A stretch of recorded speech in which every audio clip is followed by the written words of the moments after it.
గౌరవ అధ్యక్షులకు ఇక్కడున్న సహచర సభ్యులందరికీ కూడా నేను సభలోకి వచ్చిన తర్వాత శాసనసభ వ్యవహారాల శాఖ మంత్రి గారిది చైర్లో కూర్చుండి నిరసన తెలిపిన.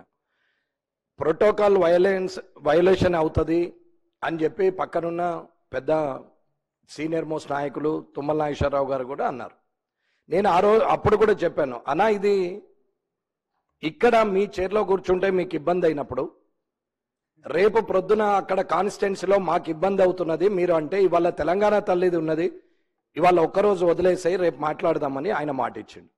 సరే మాట ఇచ్చి రేపటి వరకు కాదు అవకాశం ఇవ్వాలి అని చెప్పాము.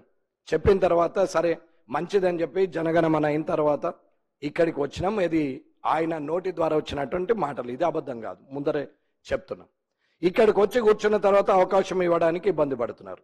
సరే ఇవాళ తెలంగాణ తల్లి విషయం మాట్లాడుతున్నారు కాబట్టి దాని మీద నేను రాజకీయం చేయడం కానీ అవాకులు చవకులు పేలడం కానీ అనవసరమైన పనులు మాట్లాడడం కానీ నాకు అవసరం లేదు. ఎందుకంటే ప్రజల మంచి చెడ్ల గురించి ఆలోచించే వ్యక్తిగా, ఒక మంచి లెజిస్లేటివ్ అసెంబ్లీ మెంబర్గా ఫ్యూచర్లో జనానికి కూడా ఒక మార్గదర్శకంగా ఉండాలని వచ్చినమే తప్ప కొత్తగా కాదు, తెలియక కాదు, మాకేమీ అనుభవం లేక కాదు. 25 ఏళ్ళు రాజకీయ అనుభవం ఉంది. ఓడిపోవచ్చు, గెలవకపోవచ్చు, రాకపోవచ్చు, కానీ అనుభవం లేని వ్యక్తిని అయితే కాదు.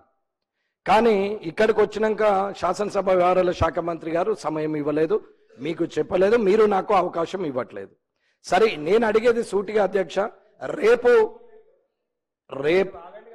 అన్నా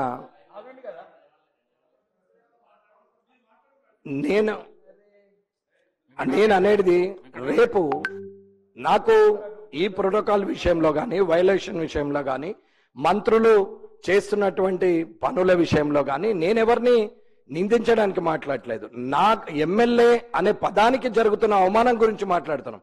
ఇలా వెంకటరమణారెడ్డి ఉంటాడు, రేపు వెంకటయ్య ఉంటాడు, అదేం పెద్ద పర్మనెంట్ కాదు. ఇక్కడ ఉన్నాడు అక్కడ ఉంటాడు, అక్కడ ఉన్నాడు ఇక్కడ ఉంటాడు, ఇక్కడ ఉన్నాడు అక్కడ కూడా ఉంటుండొచ్చు టైం వస్తే, దాంట్లో ఏం సమస్య లేదు. కానీ ఇవాళ ఆలోచన ఉండాలా. రేపటి అవకాశం ఇవ్వము అని అంటే మాత్రం రేపు ఊరుకునేది లేదు అధ్యక్ష. నేను 8 నెలల క్రితము ప్రివిలేజ్ కమిటీకి ఇచ్చాం. కలెక్టర్ గారు చేసినటువంటి ఒక పని మీద, అక్కడున్న ఇన్ఛార్జ్ మినిస్టర్ గారు చేసిన పని మీద ఇప్పటి వరకు దాని మీద యాక్షన్ లేదు. సుమారు 60 క్వశ్చన్లు పంపినాం, ఇప్పటి వరకు దాని పత్తలేదు అతలేదు, సంవత్సరం అయింది. నేను ఒక ఎమ్మెల్యేకు ఉండే మర్యాదను ఇవ్వమని చెప్తున్నాం, వెంకటరమణారెడ్డి గురించి కాదు. ఇది మీరు ఆలోచించి రేపు నిర్ణయం తీసుకోవాలా. రేపు మళ్ళీ నేర్చుకోండి కొత్తగా అది ఇదని అంటే ఊరుకునేది అయితే ఏమీ లేదు అధ్యక్ష.